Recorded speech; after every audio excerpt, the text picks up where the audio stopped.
noite, Ricardo. Seja muito bem-vindo. Estamos ao vivo aqui nesse estudo maravilhoso. Então, primeiramente, boa noite a você.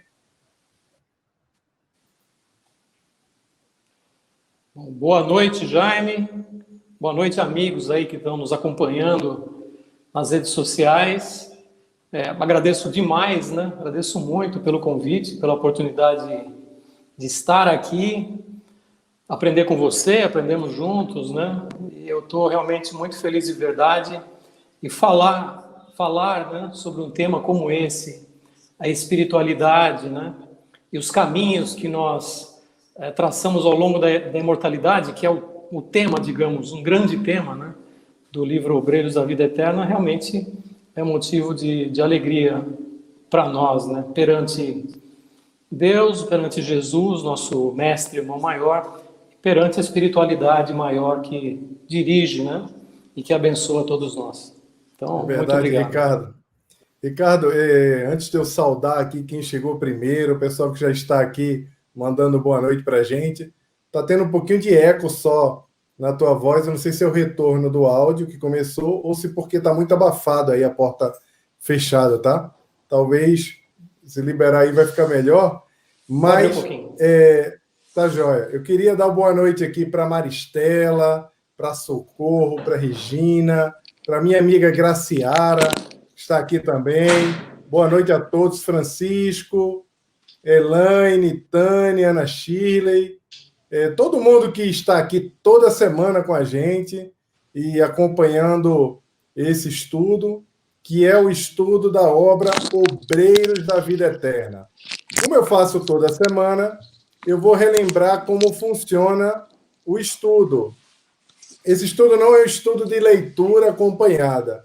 É um estudo que a gente chama de easter eggs, que são ensinamentos que muitas vezes passam despercebidos ali em um ou outro capítulo e nós trazemos aqui para discutir, debater. Então, vocês podem já colocar as suas considerações, mas antes de tudo, como vocês sabem, vocês devem ter assistido aí o documentário Dilema das Redes, sabem como o mundo digital funciona, que é por meio dos algoritmos. Então, eu já peço para vocês curtirem o vídeo, compartilharem o link com os amigos, que é muito importante para que esse vídeo possa alcançar mais pessoas.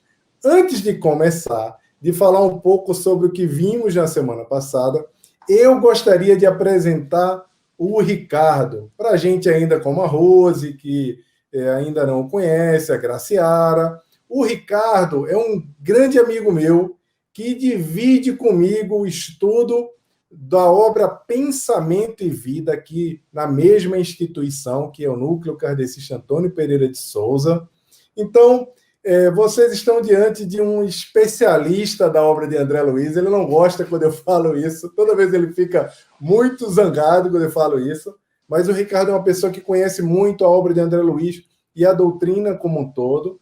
Então, para vocês já entenderem de quem se trata, eu faço parte do grupo de estudo como aluno, onde o Ricardo é um instrutor também lá no centro, que é o grupo de estudo da Gênese. Então, é uma honra, uma alegria ter o Ricardo aqui comigo, além de ser esse parceiro que divide o estudo dessa obra Pensamento e Vida, que quem me acompanha já há um tempo aí sabe o quanto o Pensamento e Vida influencia a forma como eu falo de doutrina espírita, de autonomia, e o quanto a gente volta aqui para falar sobre ele. Então, Catarina aí, a minha esposa, está dando boa noite para todo mundo, bem-vindo para o Ricardo. Então, hoje vai ser, eu estou muito feliz, todo mundo sabe que é um dia muito especial para mim, o dia de hoje, é o estudo que eu mais gosto de fazer, porque essa obra é uma obra que me tocou o coração de uma forma especial. Voltando também para quem está chegando agora e quem não assistiu ainda os outros vídeos dessa série, que o livro Obreiros da Vida Eterna é um livro que eu escolhi para cumprir tabela. Sabe o que é um livro para cumprir tabela? É quando você fala, eu estou de quarentena, e eu te contei isso, né, Ricardo? Eu vou ler as obras de André Luiz que eu ainda não li, que eu pulei. Aquela roubadinha que a gente dá, né? Que fala, não, vou ver aqui esse livro. E o Obreiros foi um que eu particularmente pulei, o título não me chamou muito a atenção.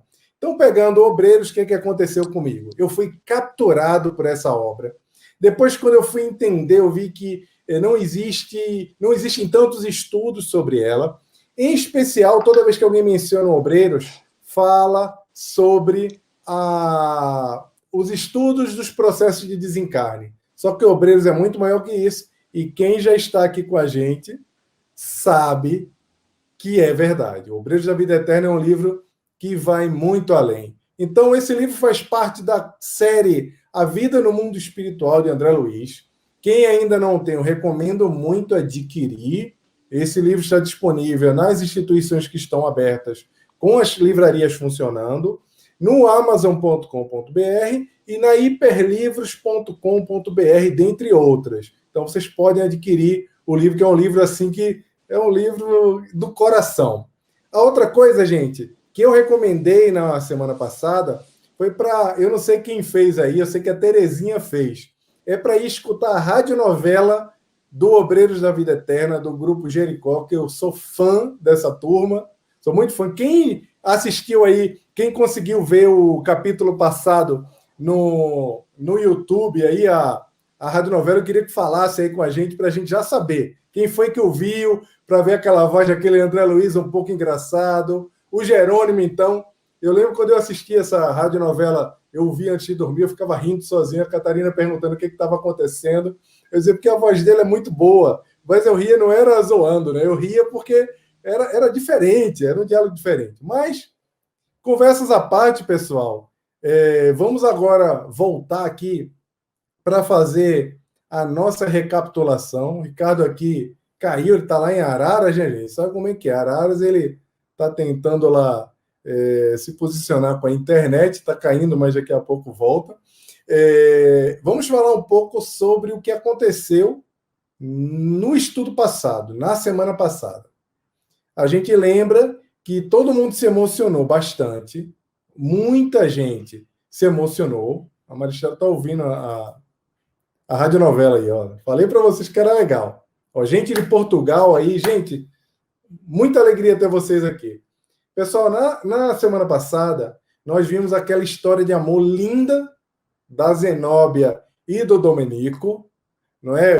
História de amor linda, ó. Você fala assim, Jaime, o cara estava lá no abismo, ela estava na espiritualidade, ela é um espírito assim muito evoluído, não é um Cristo, não é um espírito puro, mas é um espírito que tem poderes e qualidades muito especiais, como nós já explicamos aqui na semana 3 ou na semana 4, os poderes e as qualidades que distinguem os espíritos na escala espírita. Então, quem tiver em dúvida sobre isso aí, volta lá. Eu não preciso explicar de novo. Se precisar explicar, pergunta aí que eu explico de novo. Não tem problema nenhum, tá, pessoal?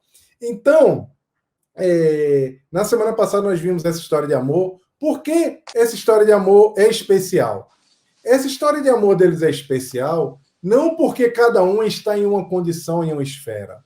Nas múltiplas esferas que eu sinto que o Ricardo com certeza vai falar e que nós vimos também lá aqui no episódio 2 dessa série que nós estamos fazendo, que é a questão das múltiplas esferas, tá?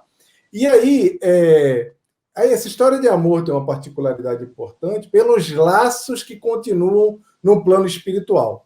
Esse livro Obreiros da Vida Eterna, quem viu o meu vídeo explicativo sobre o estudo, vai entender que esse livro também é sobre os laços que nós construímos ao longo da tarefa do bem, ao longo da nossa jornada de amor. E um pouco mais para frente a gente vai entender exatamente por quê, mas ali a gente já viu. O Ricardo já voltou. Ricardo, tem gente de Portugal aqui, a Ciomara, que está dizendo que está estudando Obreiros da Vida Eterna lá no centro, e esse estudo tem ajudado muito a ela. Que legal, Ciomara, a gente fica feliz.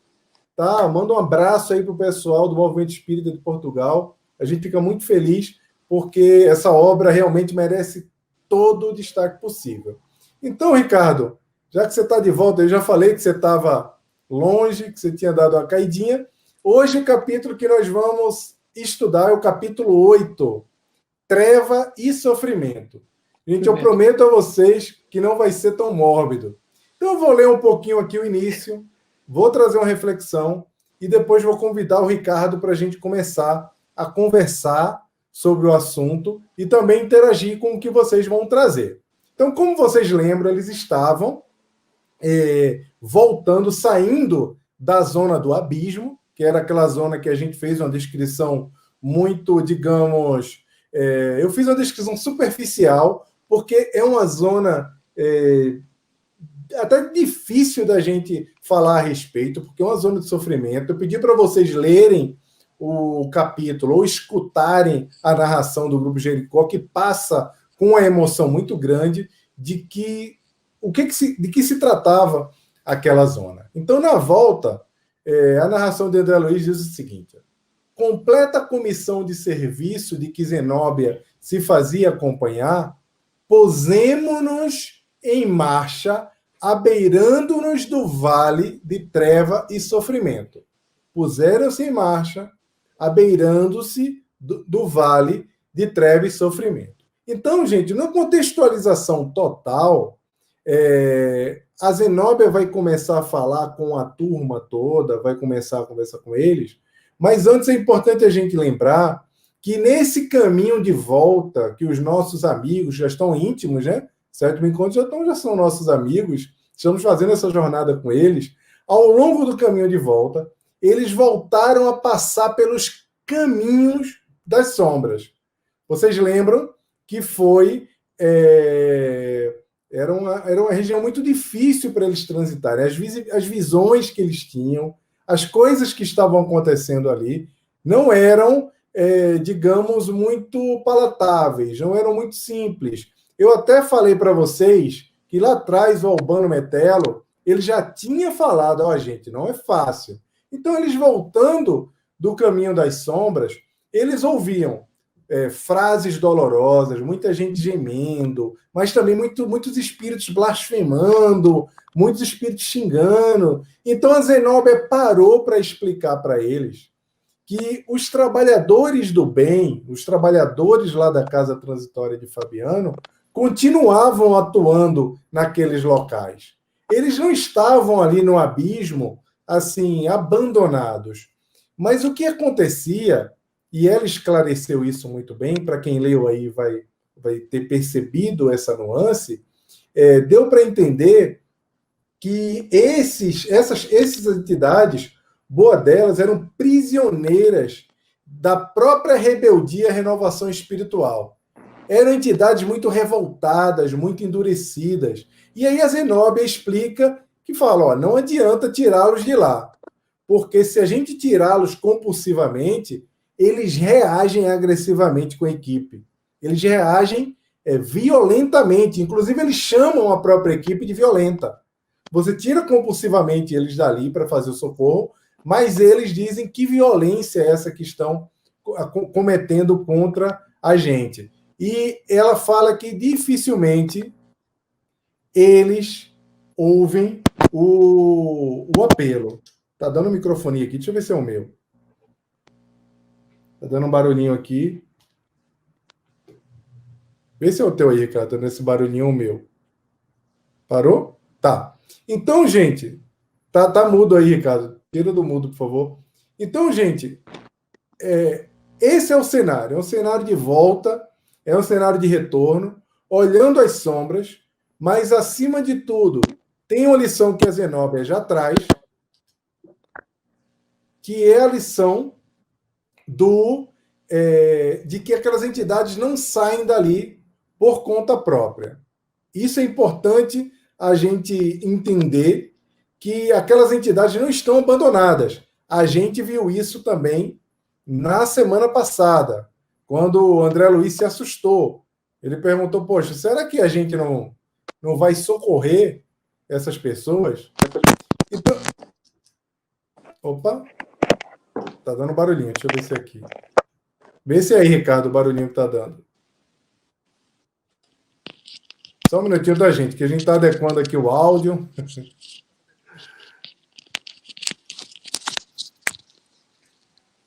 Vai dar certo, Ricardo, porque assim, às vezes o áudio dá... Vê se tá ok aí. Tá ok? Eu acho que agora sim. Ótimo, estou te ouvindo muito bem. Muito bem. Muito bom. Muito bem. Então é isso, já começamos aqui, Ricardo. A gente já falei que eles estavam retornando, né? Você deve ter ouvido aí. Falei sobre esse Sim, discurso sim. da Zenóbia. A Zenóbia, logo no começo, já fala que eles não estão abandonados ali. E aí, tem uma coisa que ela falou aqui, Ricardo, que me chamou muita atenção. Ela falou assim: a negação deles não é motivo para qualquer negação da nossa parte. Não é interessante esse ponto? Eu acho que é uma forma, né, da Zenóbia dizer de que eles não deveriam, ou eles deveriam lutar para não entrar na mesma sintonia, né? Eles estavam ali para realizar um trabalho, então deveriam permanecer com o pensamento em paz, né? Com a vontade interior, a vontade, né, que nós tanto estudamos no livro que você mencionou, Pensamento e Vida, a vontade voltada para a caridade, né? E nós vamos ver mais à frente, né, o quanto isso foi importante, né? Eles se colocarem nesse nível, se aproximarem, né, daqueles espíritos e darem ali sinais de esperança, né, sinais de que Deus nunca os abandona e, portanto, a espiritualidade amiga está sempre por perto para ajudar. Aliás, a presença daquele grupo é um excelente sinal nesse sentido, né? Um agrupamento em uma zona tão infeliz como aquela, uma esfera espiritual, né, de tão baixa vibração, e eles com esse trabalho maravilhoso ali. Então, me parece que tem uma questão de sintonia muito importante que a Zenóbia nos lembra nessa parte. É verdade, Ricardo. E aí, cara, depois que eles andam naquela região, tem um trecho aqui que mais uma vez me chamou a atenção. Eu não vou nem entrar no processo aqui de novo da simbologia hebraica, que eu gosto de trazer bastante para falar sobre a interpretação. Mas se tem gente que está fazendo estudo aprofundado aí, já pode escrever por que eram 10 cooperadores que estavam ali no momento com o André Luiz, e eles acenderam um foco de luz intensa. Quando eles acenderam essa luz, eles viram muita coisa. E o que surpreendeu o André Luiz foi que ele viu várias entidades que não eram possíveis ainda de serem vistas. O que me chamou a atenção, Ricardo, é uma coisa que eu trago muito. Você sabe que o meu objeto de estudo aqui é a tecnologia, tanto no plano espiritual como ela para nos ajudar Muito aqui, bem. né? Então, que luz é essa? Por que ele precisou acender tochas de luz? E como é que você enxerga isso? O que você acha Olha, disso? foi muito bacana você tocar nesse assunto das tecnologias, né? A gente lembra que Nosso Lar é um livro que saiu em 1944 e que o livro Obreiro saiu um pouco depois, em 46. E não só essas obras, como outras obras da série André Luiz, trazem questões ou sugestões ou realidades tecnológicas que naquela época, né, há 60, 70 anos, não faziam parte nem do imaginário das pessoas encarnadas. E a gente vê coisas que André Luiz falava já se realizando no campo da tecnologia, assim como, naturalmente, no campo da medicina, né? Por exemplo, me ocorre aqui, né, algumas passagens de Nosso Lar, e que a gente lembra que Nosso Lar é uma cidade localizada no umbral, nas zonas mais elevadas, mas ainda uma cidade que não está em regiões felizes, né? E ali a gente vê, não só, né, a gente vê nessa obra referência ao aeróbus, né, que a gente vê sinais de tecnologia atualmente caminhando para essa possibilidade, né? A gente vê em outros livros, por exemplo, o psicoscópio, que é um aparelho, digamos, da medicina espiritual, da medicina do futuro, que permite se perceber ou se constatar questões através das emissões do perispírito, né?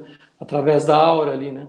E tantos meios, tantas formas de, digamos assim, comunicação online, né? Nós estamos aqui distribuídos, possivelmente em cidades diferentes, e a gente vê André Luiz relatando, né, a vinda, esse tipo de comunicação e mais, né?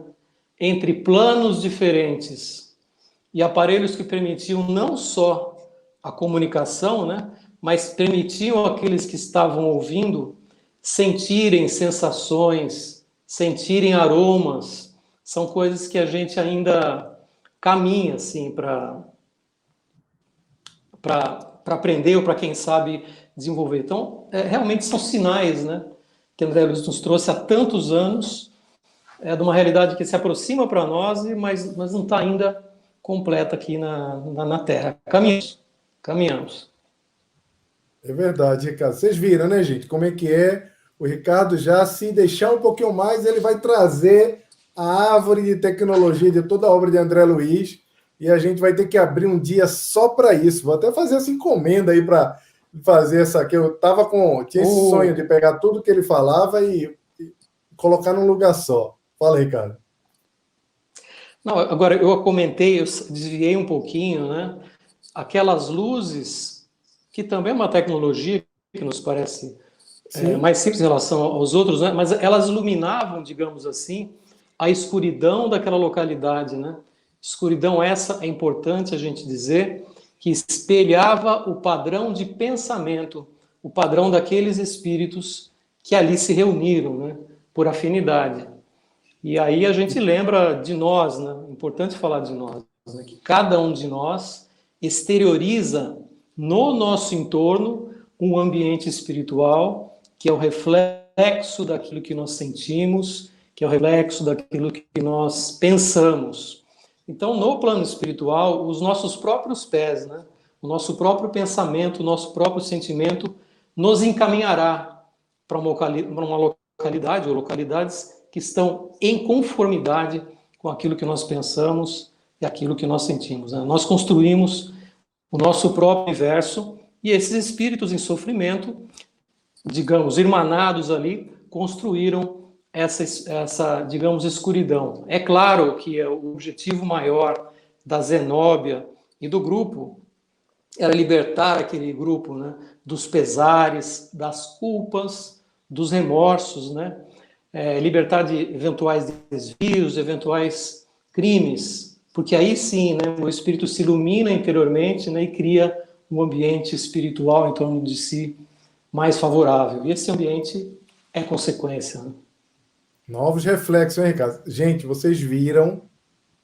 Quem está atento aí, acompanhou os anteriores, ou já assistiu alguma palestra e alguma live solta, já sabe que ele está falando de Emmanuel, ele está falando do Pensamento e Vida, ou seja, o Pensamento e Vida é esse tipo de livro que transforma a forma como a gente fala, a forma como a gente percebe as coisas. Então a gente fica super feliz, né, Ricardo? Até quando a gente fala, quando a gente começa a compreender como até espíritos que estão nessas regiões, espíritos em sofrimento, eles também são co-criadores por meio do reflexo do seu próprio estado íntimo ao redor. Isso é incrível. Aí, gente, eu vou adiantar aqui que já são 8h24, a conversa está ótima. Eu estou quase parando tudo aqui, deixando o Ricardo falar para a gente, que a gente está sempre aprendendo. Toda vez que ele fala, eu aprendo alguma coisa. Mas todos nós. A Zenóbia, mais para frente, ela é muito hábil, né? Ela é uma administradora, um espírito muito sábio. Além de bom, ela tem uma sabedoria muito grande, e num determinado momento ela chama o Padre Hipólito de novo. Gente, tem uma característica aqui nesse capítulo, e no capítulo anterior a gente viu que a Luciana protagonizou muito a tarefa da clarividência, a enfermeira Luciana. Aqui a gente vai ver um protagonismo muito grande do Padre Hipólito. Acho que vocês perceberam isso quando fizeram a pré-leitura aqui para a gente conversar. Então, a Zenóbia chamou o Padre Hipólito para que ele pudesse fazer o uso da palavra do Evangelho. Então, eu, particularmente, vou ter um palpite aqui, gente. Esse palpite eu tive lá atrás, e ele se confirmou um pouco mais para frente, tá? O meu palpite do porquê ela chamar o Padre Hipólito para fazer essa fala, e não ter chamado o Jerônimo, que é o espírito que parece ser o espírito mais evoluído, que é o coordenador da tarefa. Não chamou ninguém para fazer essa pregação, nem ela própria fez sendo um espírito muito gabaritado. Ela chamou o Zenóbio, o Hipólito, porque penso eu, na minha interpretação aqui do livro, é que estamos falando de uma região, esse abismo que eles chamam, é uma região de afinidade, como o Ricardo acabou de explicar, de almas caídas da religiosidade. Vocês perceberam isso também, gente? Queria quem manda aí para a gente qual foi a percepção que vocês tiveram em relação a essa região. Manda aí no YouTube, no Facebook. Comenta que eu quero saber a percepção de vocês também. Eu gosto muito de saber como vocês enxergaram. Mas, nitidamente, ela chamou Hipólito porque isso aqui era uma região de religiosos. E aí, eu cheguei a essa conclusão. Como é que eu cheguei a essa conclusão? Ah, Jaime, mas de onde é que você chegou a isso, Jaime? Você inventa, hein, Jaime? Você vem para cá, cara, entra na Rede Amigo Espírito, ao invés de ficar citando aí umas 10 coisas que está anunciando no Livro dos Espíritos, no Evangelho e tal, você está inventando essa interpretação? Não, vamos estudar. O estudo do Espiritismo tem que ser feito, como diz o Haroldo Dutra, interligando os conhecimentos, a literatura e o que existe já pronto e já disponível para nós interligarmos. Então, se vocês pegarem o Livro dos Espíritos de vocês aí, ou consultar aí na Kardecpedia, aquele aplicativo que tem a obra de Allan Kardec, na pergunta 387 do Livro dos Espíritos, tem uma pergunta que está no item chamado Antipatias e Simpatias Terrenas. A pergunta é a seguinte: a simpatia tem sempre por princípio um anterior conhecimento? Ou seja, a simpatia sempre tem origem em um conhecimento anterior? Ou seja, eu e o Ricardo, a gente tem uma simpatia um pelo outro. Isso é de antigamente? Isso tem algum princípio anterior? Os espíritos respondem: não. Dois espíritos que se harmonizem atraem-se naturalmente um ao outro, sem que se tenham conhecido como homens. Pegaram? Dois espíritos que se harmonizem, atraem-se naturalmente um ao outro, sem que se tenham conhecido como homens. Ou seja, estamos falando aqui de uma parte do Livro dos Espíritos que fala sobre simpatias e antipatias terrenas. Aí eu vou fazer uma pergunta para vocês. Não vou fazer essa pegadinha para você não, viu, Ricardo? Que é muita maldade. Mas se você quiser, eu vou fazer uma pergunta aqui para Socorro, para Lucivane, para Girlane, para Silmara, para todo mundo que está aqui. Gente, por que essa resposta, essa questão do Livro dos Espíritos, 387, simpatias e antipatias terrenas, por que eu estou trazendo essa pergunta para aqui, para um estudo que a gente está falando de uma região no plano espiritual? Aí opa, Jaime, está tentando encaixar aí para poder fazer uma referência? Qual que é o ponto aqui, galera? Vamos lá, o que vocês acham? Eu vou esperar aqui, estou enchendo linguiça aqui enquanto espera o que a gente chama de reaction de vocês aí no YouTube e nos outros canais, porque tem um delay, né, do que eu falo aqui até chegar aí, porque eu estou trazendo uma pergunta que fala de simpatias e antipatias terrenas para explicar afinidades no plano espiritual. Nesse lugar, a resposta já está em aulas passadas. Sintonia, Orlando, muito bom. O que mais? O que mais?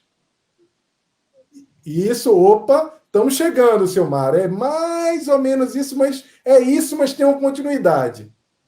A Socorro falou aqui, Ricardo, que é região de espíritos ligada ao catolicismo. Não responda ainda, tá, Ricardo? Essa você vai responder para ela daqui a pouco, se é isso mesmo, tá?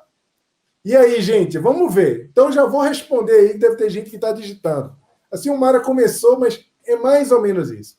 Eu trago uma questão do Livro dos Espíritos, afinidade, tudo isso. Eu trago uma questão do Livro dos Espíritos que está relacionada a essa região, porque quem lê o Irmão Gotuso, capítulo 6, que eu pulei aqui, Silmara até falou, por que não faz todo o capítulo, Jaime? Porque, infelizmente, não dá para a gente fazer em 18 semanas, são 22 capítulos, se não me falha a memória. Gente, quem leu o Irmão Gotuso lembra da última parte, quando André Luiz fala que ficou surpreso quando viu que o Irmão Gotuso, um espírito tão ligado ainda à crosta, estava lá trabalhando como médico.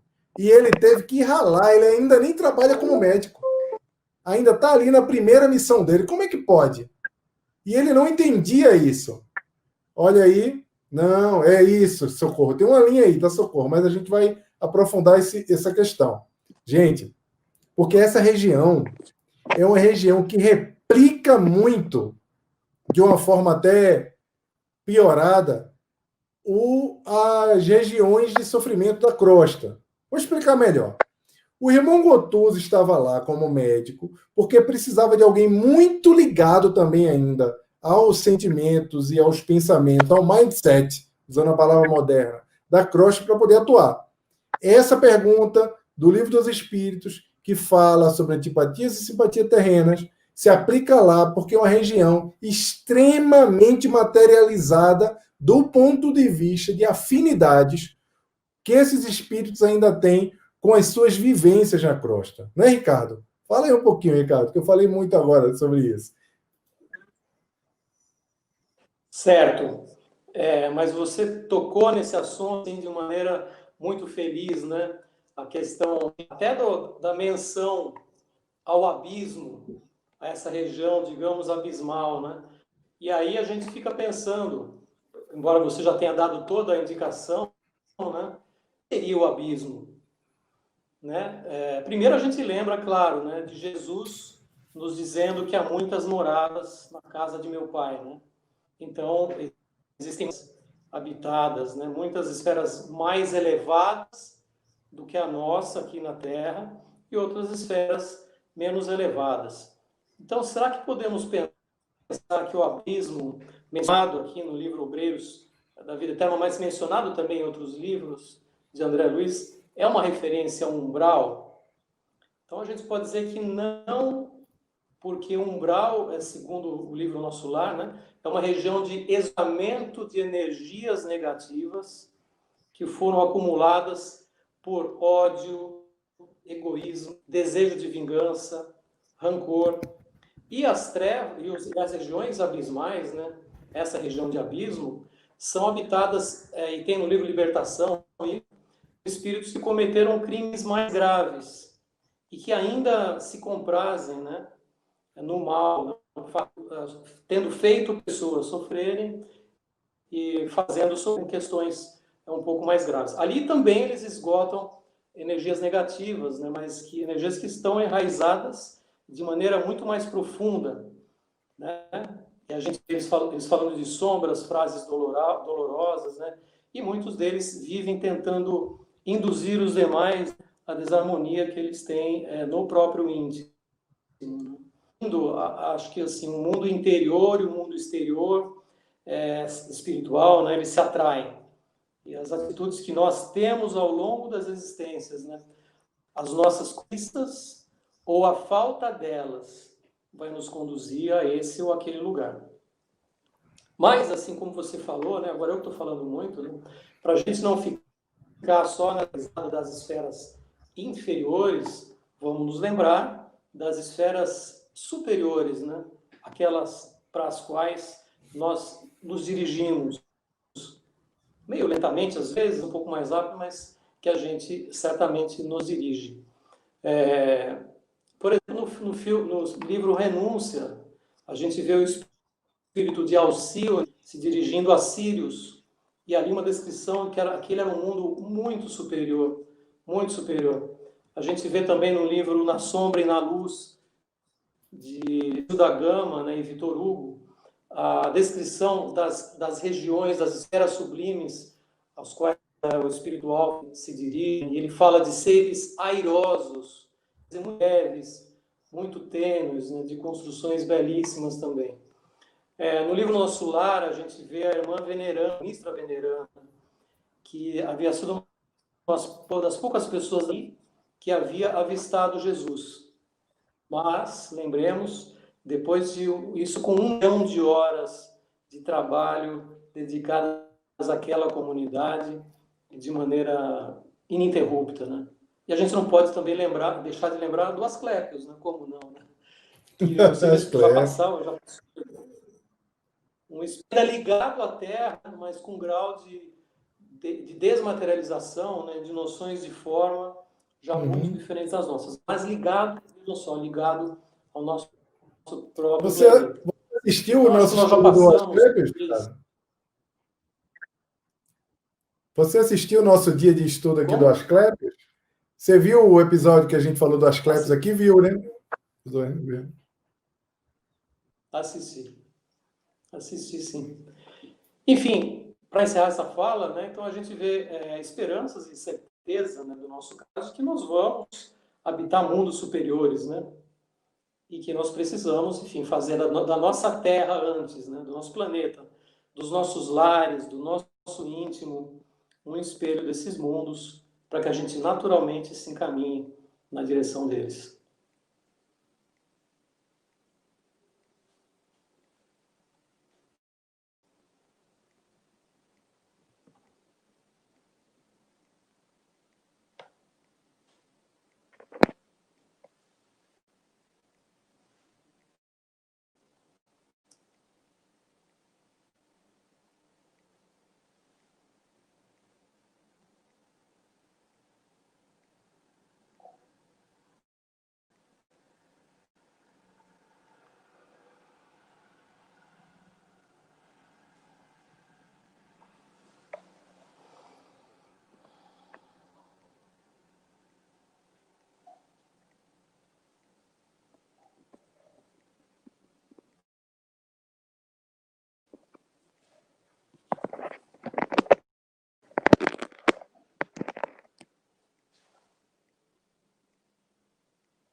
Vi, gente, eu estava sem áudio, desculpa, agora que eu vi.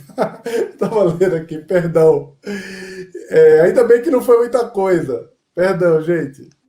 Deixa eu voltar aqui, tá? Até a conexão do Ricardo não está muito boa. Quando ele voltar, eu coloco de volta. Logo depois, o Hipólito abriu o Evangelho de Lucas e trouxe a parábola do homem rico que se vestia de púrpura, que é o que está no Evangelho de Lucas, Lucas 16, qual que é o 16, versículo 19 ao 31. Ricardo, você está com o Evangelho aí para a gente dar uma lidinha rapidinho nessa parte do Lucas? Ou... Eu vou sair e vou entrar de novo. Tá bom. Desculpe.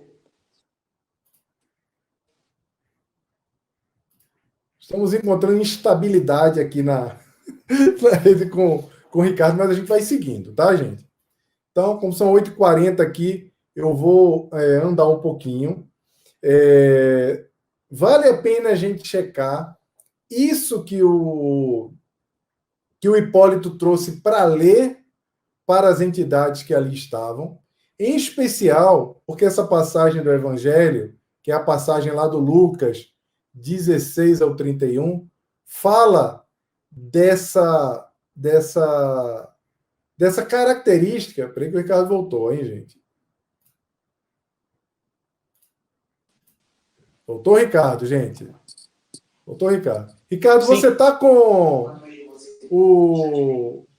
o Evangelho aí para ver com a gente? Olha, nesse Evangelho momento, de Lucas aí, para a gente ler a passagem?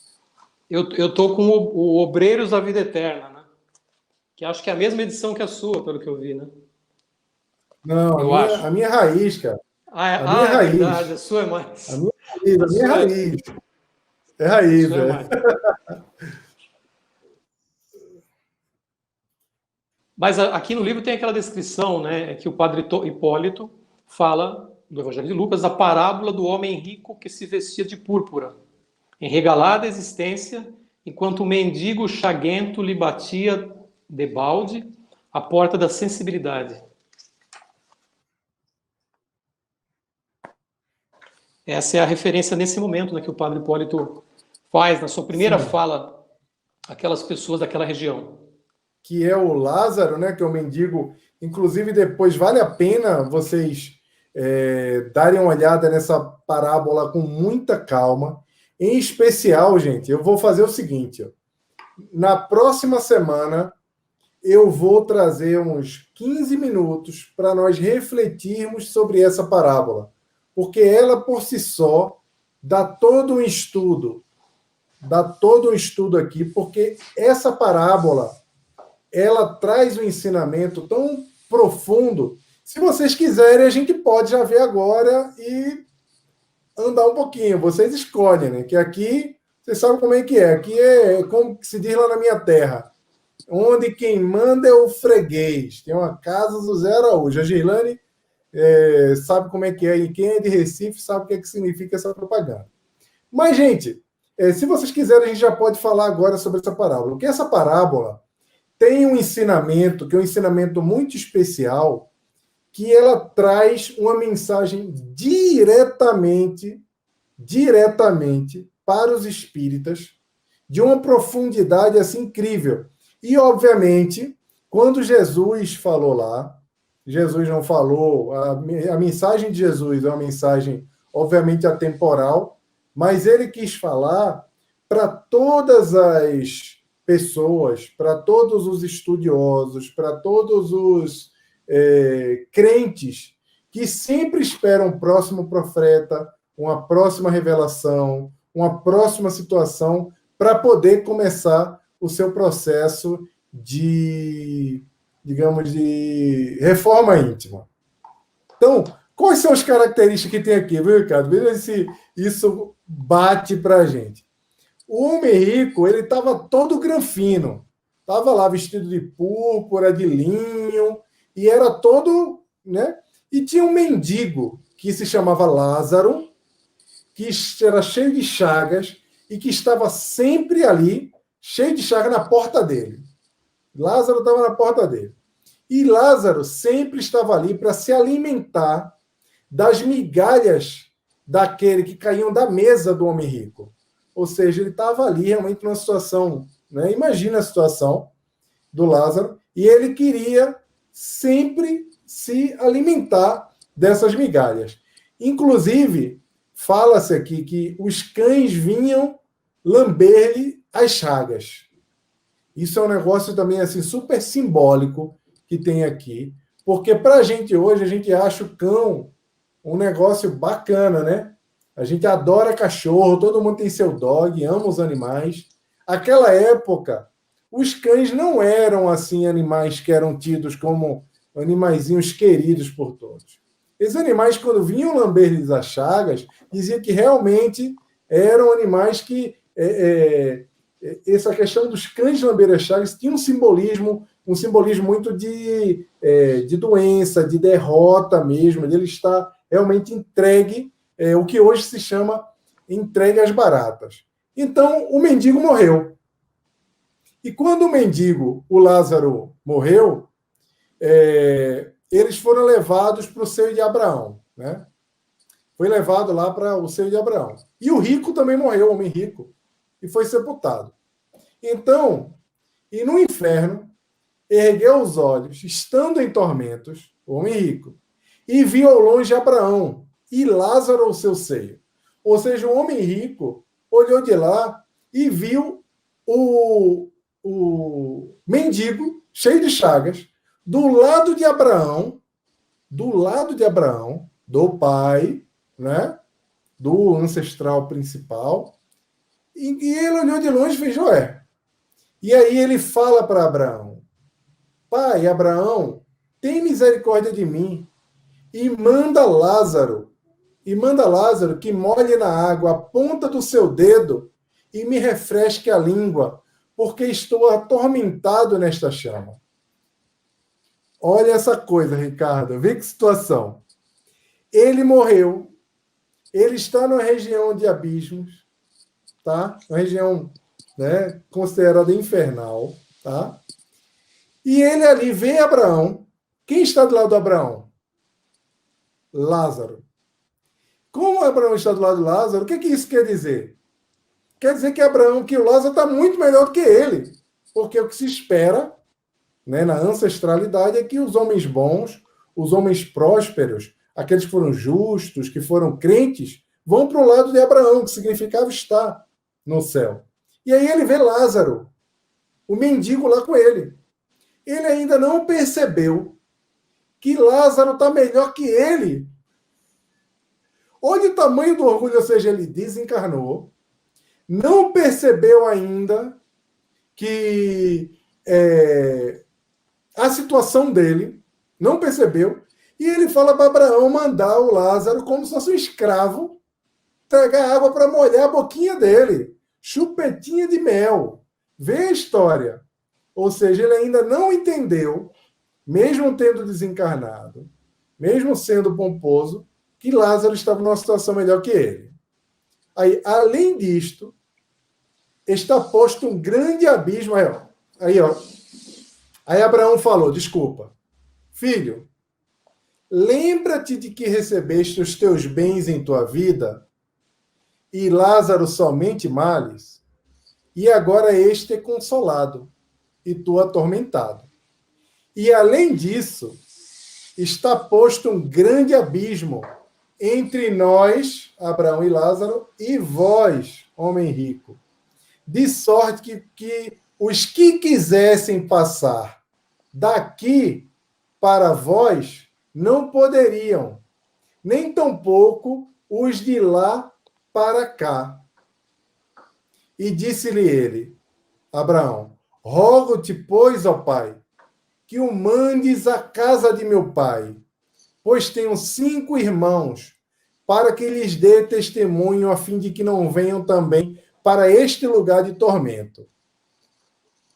O homem rico falou com Abraão de novo. Então manda Lázaro lá, na casa do meu pai, porque eu tenho 5 irmãos, e Lázaro tem que dizer que eu estou aqui, ó, no inferno, né, numa situação difícil.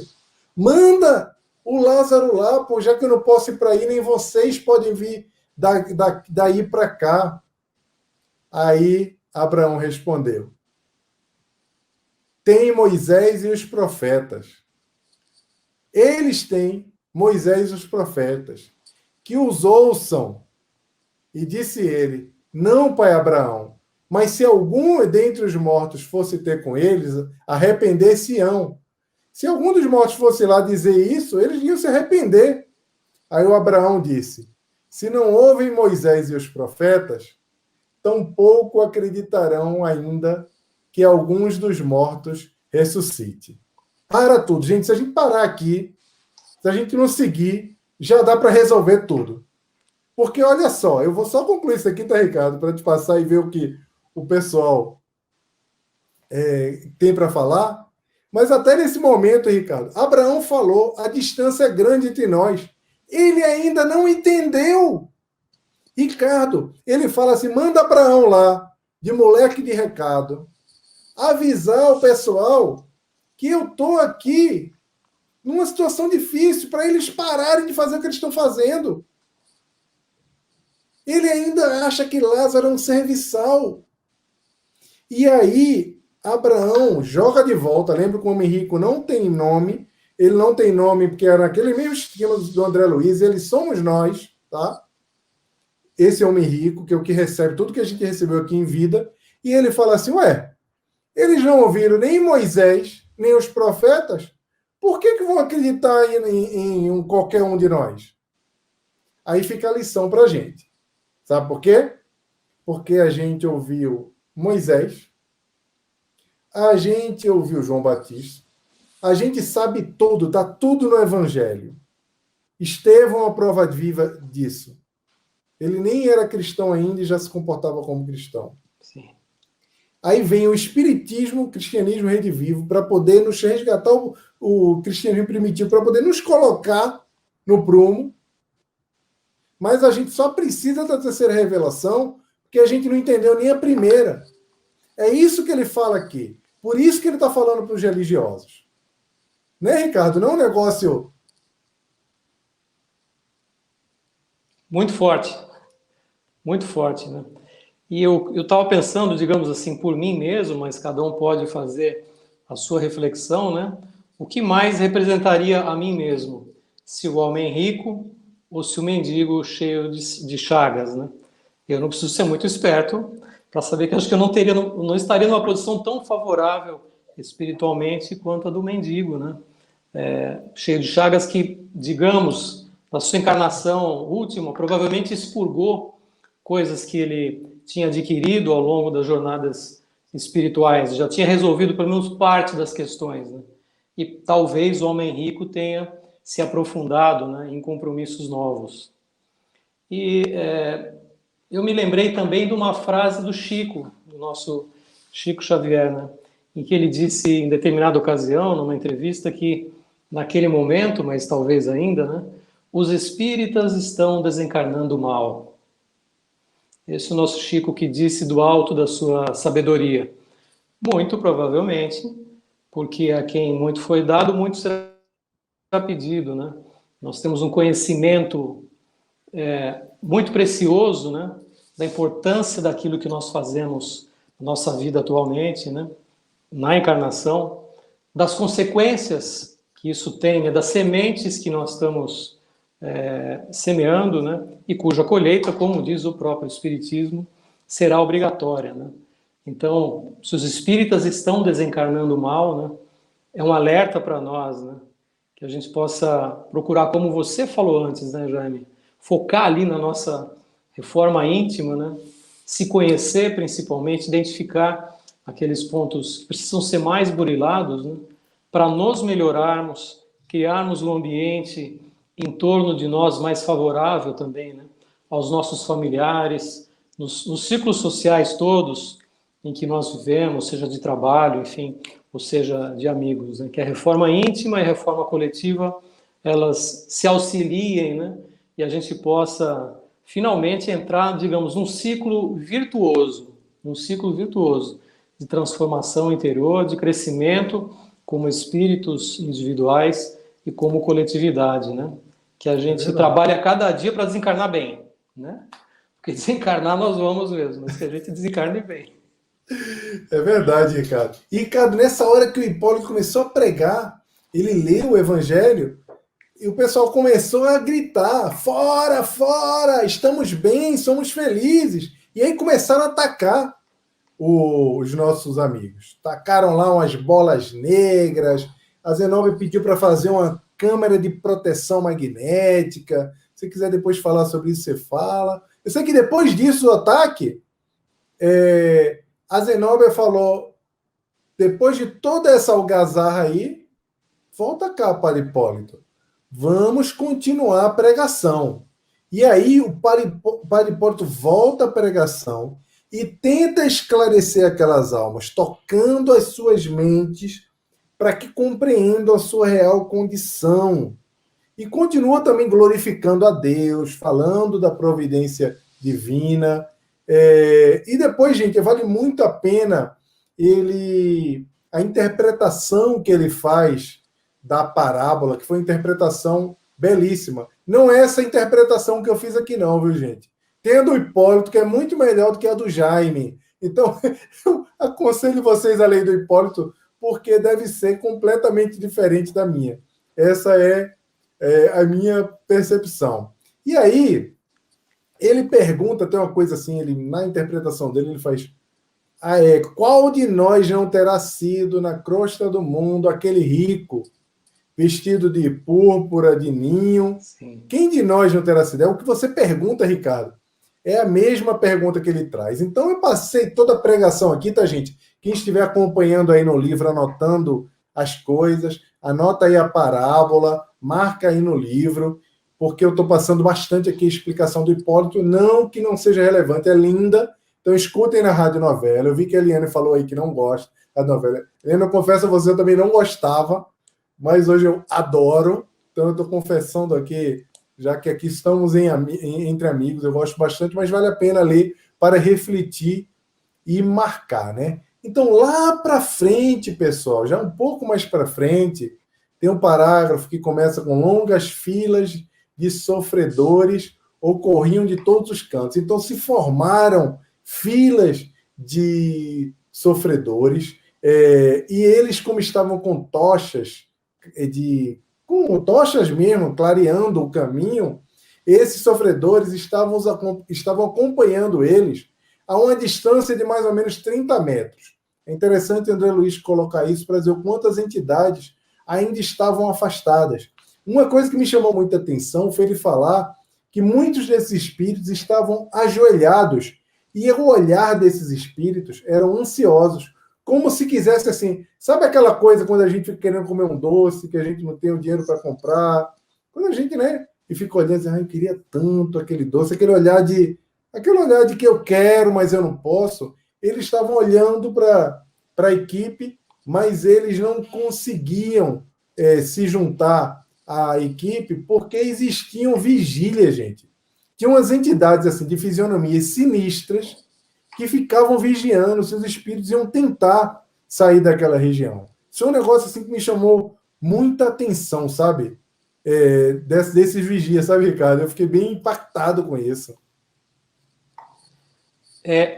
Jaime, só puxando um pouquinho, você estava falando do Padre Hipólito, né? Eu vou falar bem rápido. Uma coisa que me chamou a atenção foi que quando ele fez essa pregação, depois ele leu o Evangelho, né?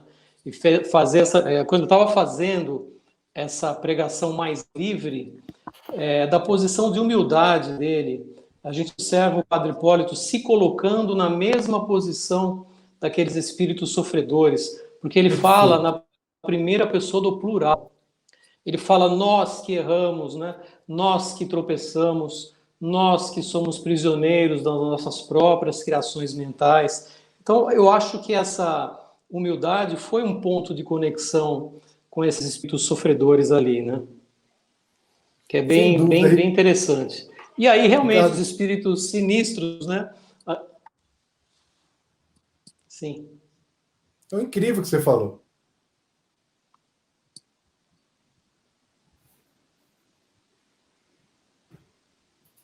Tá me ouvindo? Sim, e só para fechar, então, Sim, estou ouvindo, sim. Aqueles espíritos, digamos, infelizes e sinistros, vamos nos lembrar que eles são moralmente, né, ainda não elevados, né, mas eles são espíritos inteligentes, eles também têm as ferramentas deles, né, para os objetivos que eles têm.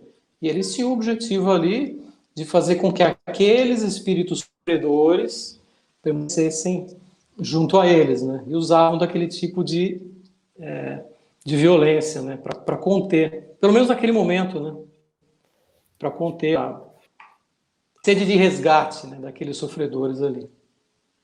Excelente colocação, Ricardo. Um pouco para frente, tem um trecho que ele fala assim, ó, um dos espíritos das trevas falam assim, um dos espíritos vigilantes, né?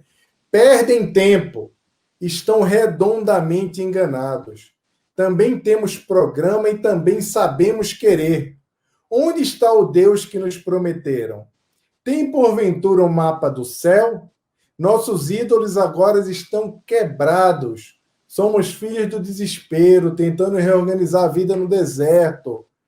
Voltaremos acaso à ingenuidade primitiva a ponto de acreditar novamente em mentiras religiosas? Aí aqui, pessoal, é um ponto, quem está estudando milimetricamente no detalhe esse livro, vale a pena marcar esse trecho, porque aqui fica muito claro aquilo que eu falei lá no início, quando nós começamos o estudo de hoje, que se trata de um vale de religiosos caídos.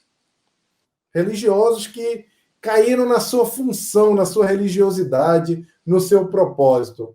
Agora, vocês não... Se aqui é um vale, o abismo, é um vale é uma região de afinidade, né? Vou chamar vale, mas vou chamar de região de afinidade, de entidades que eram religiosos caídos. Vocês imaginam como é que não é o lugar de drogados, exploradores dos outros, mau caráter de carteirinhas, pessoas maledicentes, passadoras para trás dos outros, gente que vive puxando o tapete das pessoas no trabalho, aquelas pessoas que fazem as coisas na rua e que, se o filho descobrisse ou se a filha descobrisse, seria uma decepção para a vida toda. Imagina como é que não é a região dessas pessoas. O que é importante aqui é lembrar que a ideia de André Luiz não é fazer com que nós fiquemos com medo de ir para esses lugares. É fazer uma reflexão, e bem ligada com o que o Ricardo falou no início, dos nossos próprios reflexos. Porque depois desse momento aqui, o próprio Padre Hipólito volta a falar da divindade e da misericórdia. E ele explica como as religiões são especiais, que são realmente divinas. O que acontece é que um homem, em qualquer religião, ele muda o formato e o propósito. E, óbvio, o pessoal ficou muito impactado com esse discurso do padre Hipólito. Agora, Ricardo, falando um pouco sobre o que você disse do Hipólito, teve uma hora que o nosso querido amigo André Luiz falou uma coisa que aí eu quero ver o pessoal começar a colocar a hashtag, que é a hashtag que marca o nosso estudo aqui, que é: André Luiz falou, pensamentos de revolta cruzavam-me o cérebro. O que é isso, pessoal? Deixa eu dar uma boa noite aqui para minha mãe, que acabou de entrar, dona Clélia Moraes. Beijo, mãe. O que é isso, gente? André Luiz dizendo que se revoltou quando viu aquilo. Quando viu os espíritos começarem a xingar, a tratar mal o padre Hipólito que estava pregando. Por que André Luiz ficou revoltado, pessoal? Olha lá, enquanto vocês escrevem aí, eu vou ler novamente. Pensamentos de revolta cruzavam-me no cérebro. Por que André Luiz ficou revoltado? O que ele quer dizer? Hein, pessoal? Regina, eu tenho certeza que vai acertar aí. Socorro, Terezinha, Inalda. Porque André Luiz é o quê, gente? Qual é a representatividade dele aqui nesses trechos? Exatamente, Regina. Porque André Luiz somos nós aqui. É nessa perspectiva. Olha a tecnologia falando sozinha aqui, ó, o Google falando aqui. André Luiz aqui somos nós. Quem é que não ia ficar revoltado? André Luiz somos nós. Pode subir a hashtag aqui. Eu ia ficar vendo lá o padre Hipólito falando da divindade e recebendo aquele xingamento, como vocês viram aqui. Sai para lá, fora. Vocês são os mentirosos. Você é chamado de religioso de terno e gravata. E aí, André Luiz fala assim, ó, por que razão o padre Hipólito não respondia à autora? Olha, a gente, vendo uma revolta, vendo alguma coisa injusta, responde à altura. Por que não responde? Aí ele fala, por que não punir aqueles sicários da sombra que denunciavam refinada cultura intelectual, não eram espíritos ignorantes, do ponto de vista intelectual, e vigorosa inteligência?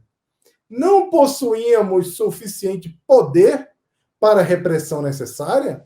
Olha, André Luiz, nós não tínhamos o poder suficiente? Aí, pessoal, você sabe quando a gente faz alguma coisa assim, né? É verdade, a Silmara falou que o André Luiz está falando pelo Google Home aqui atrás de mim. Por que ele fez tudo isso? Igual a gente aqui. Aí, óbvio, aparece o nosso querido Jerônimo, que está sempre atento às emoções do nosso amigo, e ele interviu. Fez a intervenção. Aí eu vou falar da intervenção aqui, Ricardo, para você comentar, tá? Aí o Jerônimo, que na voz assim do Grupo Jericó fica muito interessante. Muito. Ele, André... Ele começa, quem escutou lá sabe o que eu estou falando. André, extingue a vibração da cólera injusta. Ninguém auxilia por intermédio da irritação pessoal. André, extingue a vibração da cólera injusta. Ninguém auxilia por intermédio da irritação pessoal. Isso aqui foi uma lição para mim nesse final de semana, que eu passei por um problema pessoal que eu queria muito resolver, o comportamento de outra pessoa, e eu estava me irritando muito com aquilo, eu não entendia, não conseguia aceitar aquilo. E aí, quando eu reli isso aqui, eu falei, opa, extingue essa cólera. Ninguém vai ajudar ninguém por intermédio da irritação pessoal. Olha a intervenção do Jerônimo. Aí ele fala, permanecemos aqui na qualidade de irmãos mais velhos no conhecimento divino, tentando socorro aos mais jovens menos felizes que nós. Revistamo-nos de calma e paciência. Responder a insultos descabidos é perder valioso tempo na obra de confraternização entre o Eterno Pai, ante o Eterno Pai.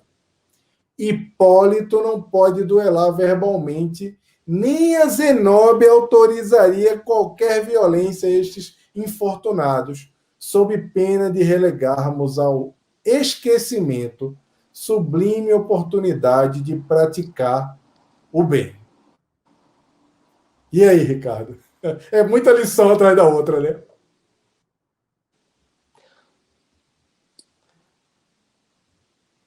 Olha, Jaime, essa sua colocação, né, acho que valeria, só ela já valeria pelo estudo da noite, né? De que essa reação de André Luiz somos nós, né? Nós somos o André Luiz nessa situação aí, né? Pelos impulsos que a gente ainda traz, né? E acho que também pela falta de visão que nós temos e que a Zenóbia e o padre Hipólito já possuíam experiência e conseguiam enxergar mais longe. Que provavelmente, apesar daquilo tudo, eles sabiam da importância daquele trabalho que eles estavam fazendo, né? Das sementes que eles estavam semeando. E não é chegar a colher necessariamente naquela hora, mas ir semeando e transformando e tocando, né? Aquelas pessoas para que elas pudessem estar mais sensíveis, né? Para criar uma situação mais propícia para que elas pudessem ser mesmo auxiliadas. Então eu vejo aí nossos impulsos e vejo ainda a nossa visão curta em relação à espiritualidade, né? Em relação também, digamos, no nosso caso, às dificuldades que a vida nos traz, né? E que são passaportes para o nosso crescimento. Mas a gente não entende. A gente não entende. A gente quer, normalmente, não, ou muitas vezes, aquela solução de curto prazo. Ricardo, a gente ri para não chorar, né? Que a gente vê o quanto a gente tem que percorrer, né, Ricardo? Eu fico igual a você, eu fico rindo para não chorar, porque eu olho, é impressionante, cada trecho desse livro é uma pancada, e uma pancada, quando eu digo, ele reconforta, ele tira da gente o nosso potencial, isso é o Obreiros da Vida Eterna. Por isso, Ricardo, tem um segredo aqui, combinado com a turma, que eles ainda não sabem, é que o porquê desse título do livro tem uma razão, que é uma razão que eu falei que só vou revelar daqui a 3, 4 estudos, 3, 4 semanas. Tem uma razão especial para chamar Obreiros da Vida Eterna, que não é sobre esse grupo que está indo para a Terra. É outra razão. Eu posso até te contar offline, para o pessoal não posso contar ainda. Eles sabem porque já está combinado isso. Mas essa história do Somos Todos André Luiz, eu falei naquele evento daqui da Rai TV do Chico Xavier, homenagem ao Chico Xavier. Porque André Luiz é a nossa curiosidade, é o nosso apego. Ele traz a humanidade dele na escrita, muitas vezes, para depois, em Obreiros da Vida Eterna, fazer assim na cara da gente. Ó. Sabe de nada, inocente. Porque a gente vê o nível de conhecimento dele. Mas aqui ele traz essa coisa humana para poder a gente fazer, a gente se espelhar, para a gente se identificar, né? Então, Dinaldo, aí boa noite, Dinaldo. Gente, tem outra coisa aqui, Dinaldo é meu amigo do ensino médio, cara, que eu reencontrei ele aqui na semana passada. Fiquei tão feliz, o Dinaldo, eu achei tão engraçado. Gente, ó, aí tem uma outra coisa um pouco mais para frente, que aparece uma senhora, uma idosa, e essa idosa estava lá numa situação difícil, né? Uma velhinha que estava. Ele fala assim que ela estava desassombrada pela fé, e aí ela conta que está pedindo socorro e etc.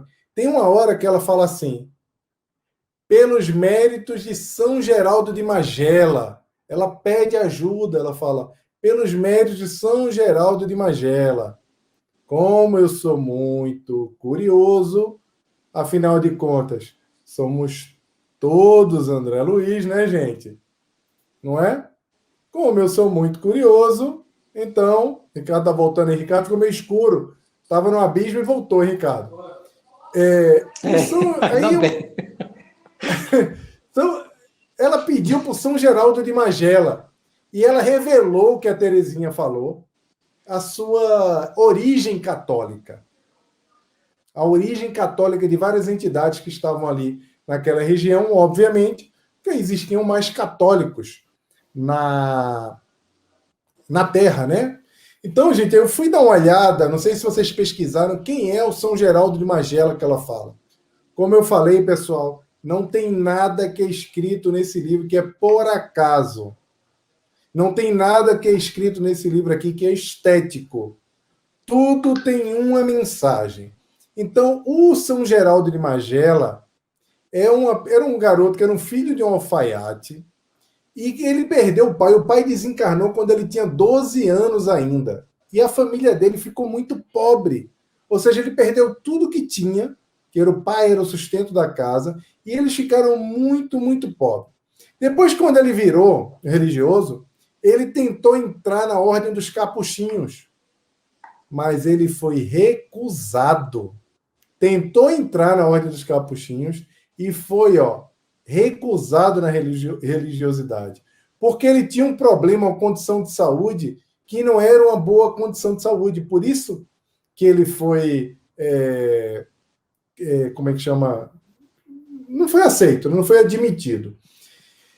Curioso é que esse santo, o São Geraldo de Magela, que é o santo protetor das crianças, das gestantes, dos leigos, inclusive ele é também dos nasciturnos, dos recém-nascidos, dos porteiros também. Nossa. Ele é conhecido na história, Ricardo, como um bilocate, um espírito que apareceu em 2 lugares ao mesmo tempo. Olha que curioso. Então aqui ela pede ao santo dos porteiros, ao santo que foi, como é que chama? Rejeitado na religiosidade junto aos capuchinhos, ela pede por ele, para pedir para abrir as portas da casa transitória para ela. Então tem um significado de ter sido escolhido esse santo. E aí, pessoal, chegou a parte agora para responder a nossa querida amiga Terezinha, Ricardo.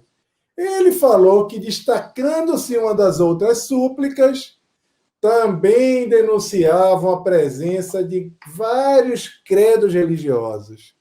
E aí, o que é que ele encontrou por lá, Ricardo, nessa travessia, o André Luiz? Quem é que ele viu? Viu a gente. Nossa. Espíritas não faltava no triste concerto. Aí o espírita faz assim: eu conheci Bezerra de Menezes, eu aceitei o espiritismo, no entanto estou eu aqui, ai de mim, e etc. E aí, Ricardo? Mas o espírita não está no centro espírita, dá passe, fala que só lê Kardec, fala que já leu André Luiz, cita as perguntas do Livro dos Espíritos para frente, conheceu o Divaldo Pereira Franco, tirou a selfie com ele. E aí, como é que é isso?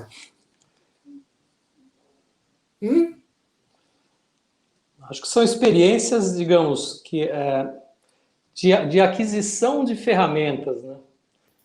Todo ferramental foi dado a essas pessoas, e vamos dizer, foi dado a nós, né? Como você mesmo falou, né?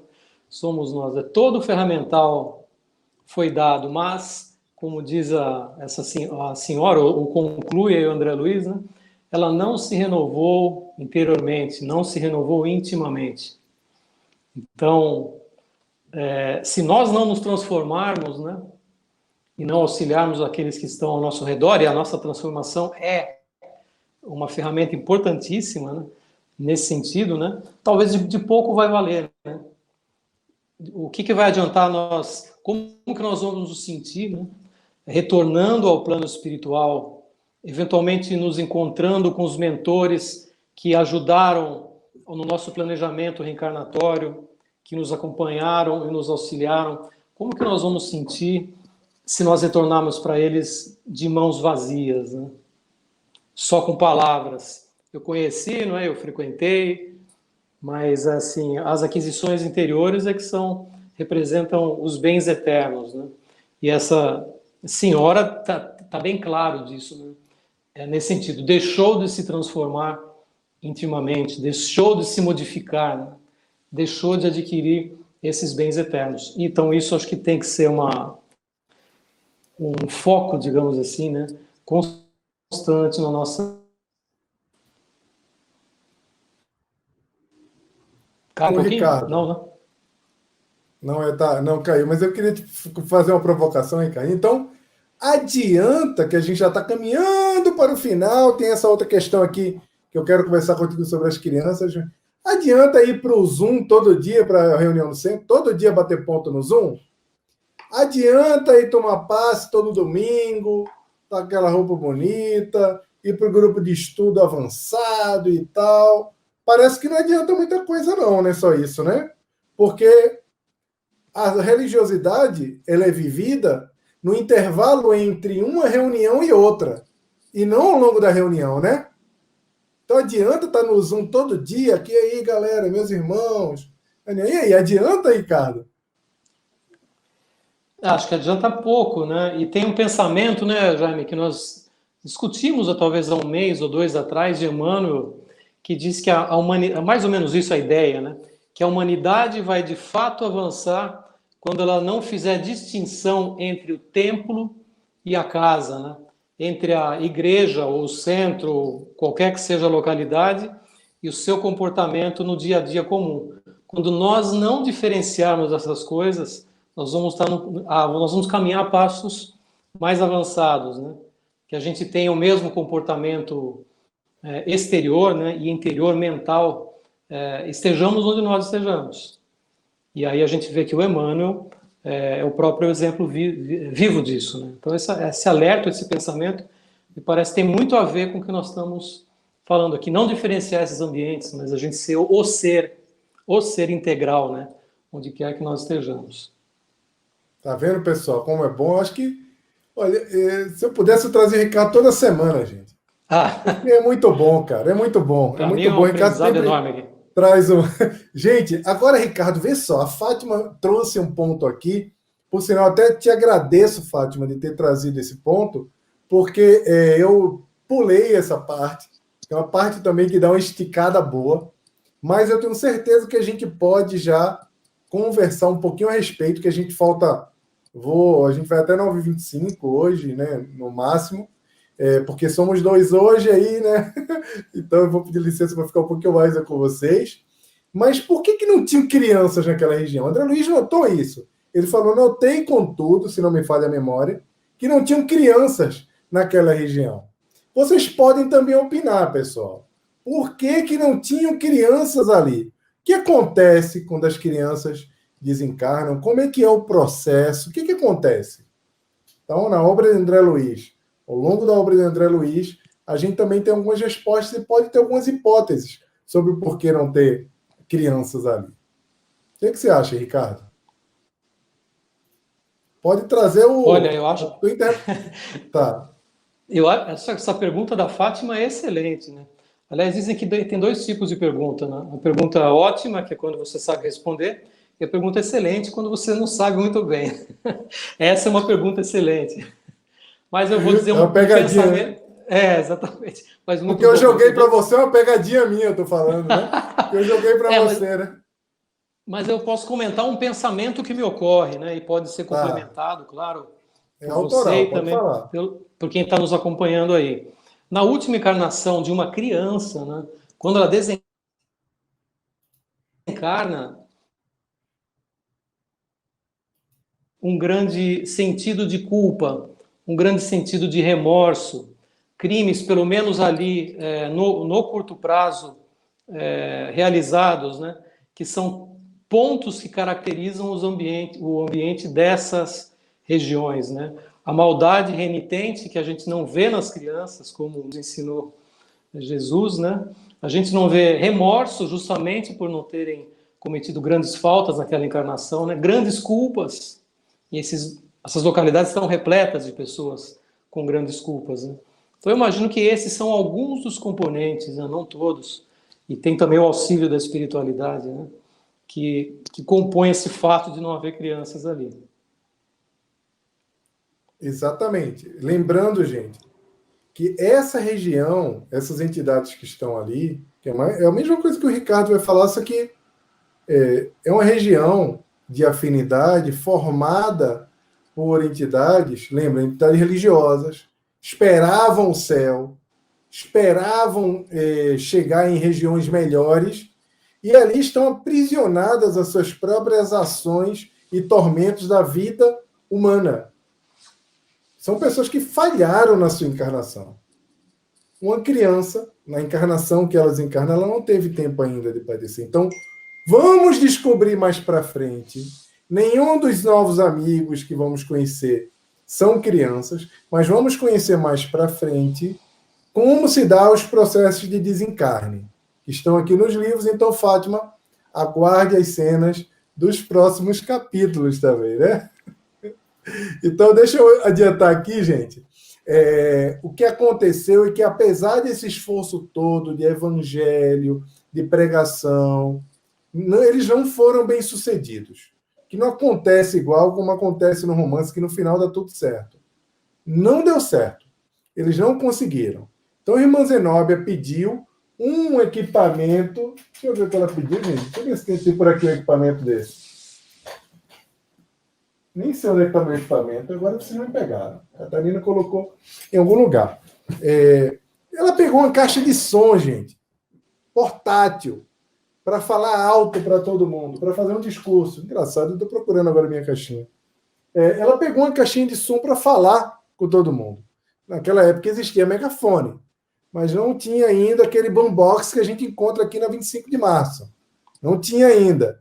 Então ela pede para falar com todo mundo. E aí, uma outra tecnologia, tá, Ricardo? Vale você anotar aí. E aí ela começou com a palavra, com um poder de repercussão incrível, né, por conta da tecnologia, e ela falou da forma como a Zenóbia é muito convincente, falando diretamente à alma de todos. Então ela falou: regozijai-vos, ó corações de boa vontade, e confiai, sobretudo, na proteção do nosso Senhor Jesus. Dilaceram-nos vossas dores, tocam-nos de perto as incompreensões e sofrimentos a que vos entregastes, apartados da lei divina. Ela está falando aqui para aquelas entidades que estão ali, ó, encolhidas e não conseguem sair. Porque o que aconteceu aqui, pessoal? Eles tentam resgatar algumas das entidades, só que os outros que estão ali no processo de vigilância não deixam. E quando eles não conseguem resgatar essas entidades, por conta dos vigilantes, que elas falam que são verdadeiros gigantes que estão na vigilância, ela foi lá e fez uma espécie de prece, discurso para eles, dizendo: olha, esperem mais um pouco. Estou resumindo já aqui, tá? Porque esperem mais um pouco. Porque, e uma coisa belíssima que ela falou aqui, que eu não posso nem falar, não vou resumir, eu vou ter que ler, porque é tão lindo, que vai completamente de encontro ao que o Ricardo falou sobre o irmão Hipólito. Ela fala assim: vos entreguei ao sofrimento que vos entregaste. Eles, né, estavam apartados da lei divina, e se não atravessamos o fosso negro, na tentativa de salvar-vos, temporariamente do mal, é que somos igualmente de luta, companheiros de luta. Ou seja, a Zenóbia diz que é igualmente companheiro de luta, igual a eles. Olha isso. Nós não conseguimos ir até aí, vencer essa barreira de proteção que vocês têm, porque somos igualmente companheiros de luta, sem imunidades angélicas, detentoras de possibilidades limitadas no amparo aos semelhantes. O que eu achei incrível aqui, gente? E eu marquei para a gente olhar. Porque, apesar dela estar ali naquela região, ser um espírito, como vocês viram lá atrás, era um espírito que, com a destra, até ela teve um momento que ela afastou algumas entidades que se aproximavam. Ela se colocou ali como igual. Ela falou: olha, nós não somos anjos. Nós não conseguimos tirar vocês daí, porque a vigilância aí está muito forte. Então, quando ela fala, nós somos igualmente espíritos detentores de possibilidades limitadas. Aí lembram lá de volta. Escala espírita, pessoal. Quem não estudou ainda, eu estou dando a dica pela 4ª vez. Vá lá, questão 100 do Livro dos Espíritos. Estudem a escala espírita, em especial o item 107, que é a capacidade do poder, por meio da qualidade do poder dos espíritos de fazer o bem. Ela fala aqui, ó, capacidade e poder é limitado. O que é que ela denuncia com isso aqui? Ela não é um Asclépios. Ela não é um espírito puro. Ela é um bom espírito. Mas ela ainda não tem capacidade e poder de vencer isso tudo. Então, eles já estão há anos, mais de um lustro são 5 anos, tentando fazer com que o socorro aconteça lá naquela região. Mas ela fala, não lutamos corpo a corpo com ignorância audaciosa e infeliz, porque a delegação que o mestre nos confiou traça-nos deveres de amor e não de porfia. Não temos, porém, qualquer palavra... Isso aqui é incrível. Ela viu que os espíritos estavam lá, eram os algozes daquelas entidades, dominando aquelas entidades, mas ela fala, não temos, porém, qualquer palavra condenatória. Os que tentam escapar às leis eternas são bastante infortunados por si mesmo. Ricardo, isso aqui, para mim, pessoal, foi outra pancada. Porque, muitas vezes, a gente tem palavra condenatória para quem está fazendo as coisas erradas. A gente é duro. Mas quem faz as coisas erradas? Quem é ganancioso? Quem é avarento? Quem atrapalha os outros? Quem é infeliz? Já é infeliz por si mesmo. Não precisa da nossa palavra condenatória. Né, Ricardo?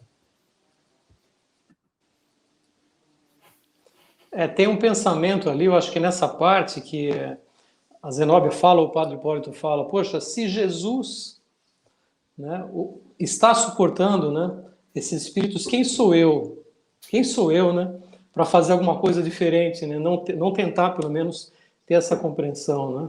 Se um espírito tão elevado tem essa visão e esse comportamento em relação a esses mais felizes, quem seria André Luiz, aqueles espíritos estavam assim, pensando dessa forma ali. Mas realmente é uma passagem belíssima, uma passagem brilhante, essa passagem aí, né?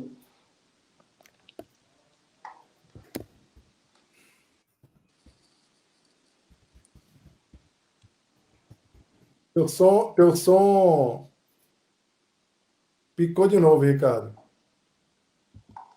Voltou agora? Voltou. Agora. Certo. Você está falando da passagem, eu vi até você falar, é uma passagem muito importante, porque o que me tocou mais, sabe, Ricardo, foi que, de fato, quando a gente é atacado, às vezes até quando a gente está fazendo o nosso trabalho, ou no dia a dia, quando a gente vê uma coisa revoltante, lembra de André Luiz? Falando que ficou revoltado quando foi... O André Luiz lembra? Zenóbia não é a gente, viu, gente? Então bota aí, Zenóbia não somos nós. Nós somos André Luiz. Entendeu qual é a relação? André Luiz revoltou porque o Hipólito não respondia, não fazia nada. A Zenóbia fala, não. A Zenóbia fala, eu vou até reler aqui, tá? Para a gente encerrar com essa leitura e poder ir para a cama hoje já com o coração cheio de Zenóbia. Olha o que ela fala. Não temos, porém, qualquer palavra condenatória. Os que tentam escapar às leis eternas são bastante infortunados por si mesmos. Já são infelizes. Isso é um negócio que a Catarina sempre fala para mim, sabe, Ricardo? Tem aqui eu acho que é uma Zenóbia que eu tenho em casa, porque sempre ela traz isso, ela fala, olha, essa pessoa reage assim porque é infeliz. Então é exatamente o que a Zenóbia está falando. É uma infelicidade quando a pessoa age assim. Então quem somos nós para termos palavras condenatórias para quem está agindo com o mal? Quem somos nós? E a gente tem, eu tenho. Gente, né? A gente ainda é muito frágil. O que nós estamos buscando? Qual é o nosso objetivo aqui na Terra? Na minha percepção, sabe, Ricardo? É ser a Zenóbia. Sabe por quê? Porque quando a gente deixar de se afetar pelo mal, lembra aquela história, a Socorro até postou outro dia no nosso grupo uma palestra que eu fiz sobre a antifragilidade. Nós só estaremos habilitados para viver experiências mais sofisticadas no campo do convívio moral e intelectual com espíritos mais evoluídos quando formos capazes de suportar algumas situações difíceis sem nos impactarmos, sem termos essa reação negativa também. Isso é importante. Olha aqui, ó, a Érica está pedindo uma coisa aqui, viu, Ricardo? Se for possível, gostaria de fazer uma pergunta. Por que eu antes via, conversava e ouvia desencarnados? E, infelizmente, hoje não mais. Ricardo, é com você. Por que ela parou de ver? Tem várias possibilidades, né? Para concluir, a gente pode responder brevemente a Érica. Érica, na próxima semana eu abro a gente conversando um pouco sobre isso, tá? Mas o Ricardo é uma pessoa muito experiente também nesse campo, ele vai falar. Eu vou trazer uma pequena percepção, eu vou te indicar uma leitura também, tá? É importante para você encontrar. Ricardo, mais uma pergunta daquela fácil para você. Pergunta fácil, Ricardo.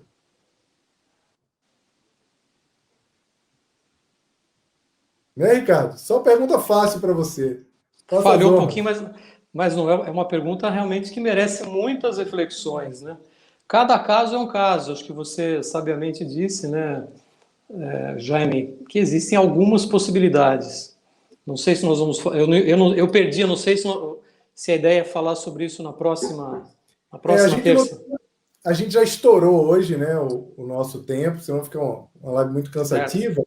Eu posso trazer depois para ela, mas se você quiser falar brevemente, eu recomendaria, Érica, uma leitura para você, tá?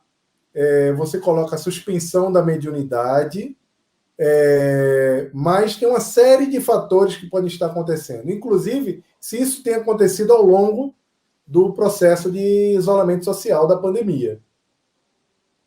Isso é uma pergunta que desdobra, né, Ricardo? Porque a espiritualidade está atuando também, algumas mediunidades suspensas, amenizadas, porque não é um momento tão propício, porque estamos afastados da atividade mediúnica na casa espírita, que tem proteção.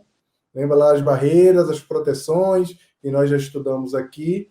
Mas é possível também que não exista mais utilidade em você ver aos espíritos. Porque provavelmente você tenha visto os espíritos porque eles queriam mostrar a você sobre o potencial, sobre a imortalidade da alma. E a partir disso você abraçar a sua missão pessoal, as coisas que você precisa fazer. Não necessariamente só no campo mediúnico, mas também no campo do bem. Né, Ricardo? E quem sabe, acho que perfeito o que você colocou, né? E quem sabe a espiritualidade entendeu que nesse momento da sua vida, que a gente não sabe, né? Talvez a mediunidade não fosse o caminho mais importante, né? E como colocou o Jaime, talvez a mediunidade também tenha ajudado a que você estivesse aqui, né? E no futuro, certamente nessa ou depois, né, em outras existências, você vai voltar a trabalhar a sua mediunidade, trabalhar com ela, né? Quem sabe ainda nessa vida, né?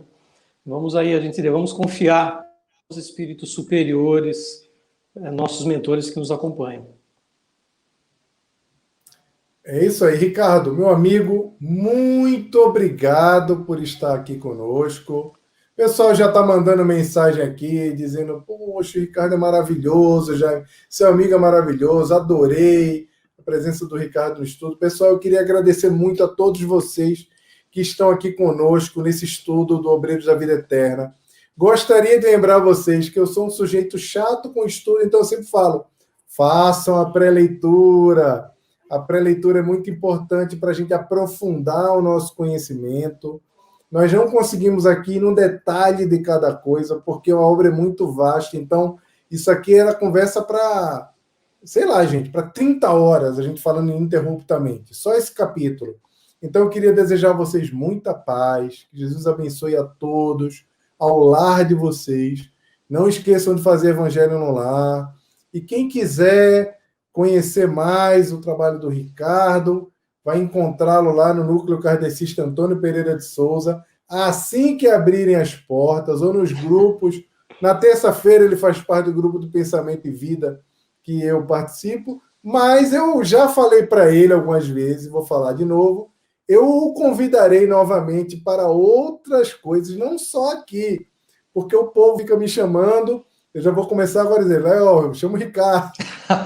Já falei, já coloquei, e agora eu vou levar o Ricardo comigo aí junto para algumas dessas tarefas. Infelizmente, esse ano não tenho mais como abraçar nenhuma atividade nova. Agenda só a partir de 25 de fevereiro, porque, gente, graças a Deus, muitos movimentos de transformação digital têm acontecido no movimento espírita. Por sinal, ontem eu lancei um documento que fala sobre segurança e sobre saúde mental usando a internet para os espíritas. Quem não recebeu ainda, pergunte aí aos dirigentes das casas espíritas, vários deles receberam, então procurem, que chama o Espírita no Mundo Digital. Então quem não recebeu ainda, procure. A Terezinha tem, a Regina tem, muita gente tem aqui. É importante a gente estar seguro no universo digital. Então, Ricardo, suas últimas palavras, e depois, gente, eu já me despeço aqui de vocês. O Ricardo vai concluir. Como eu falei, gente, Ricardo, lá no Núcleo Kardecista Antônio Pereira de Souza, onde eu sou aluno da turma, que ele é um instrutor. Então, vocês estão convidados também para estar com a gente assim que a pandemia concluir, quem for de São Paulo. Bom, nós dividimos ali a coordenação desse estudo, né, do Pensamento e Vida, que realmente é um livro precioso, que traz tantas reflexões para nós. Minhas palavras finais são de agradecimento, de gratidão a você, Jaime, pela oportunidade que eu tive de estar aqui, né, compartilhando momentos tão felizes, tão favoráveis, né, essa oportunidade da gente refletir sobre a nossa realidade, né, e sonhar com uma realidade diferente, de dias cada vez melhores. Todos nós que já atingimos certa condição, né, de já querer ou praticar o bem, que não praticamos na sua integralidade, né, mas já vamos procurando nos municiar, nos amparar, né, com conhecimentos, com a vontade nova da gente crescer. Então, é uma gratidão a você, gratidão aos nossos amigos aí e amigas que nos acompanharam pelas redes sociais. Eu estou muito feliz e muito grato. Obrigado, Ricardo. Pessoal, segunda-feira, às 20 horas, voltamos para um dos meus capítulos preferidos. Vamos falar de louvor.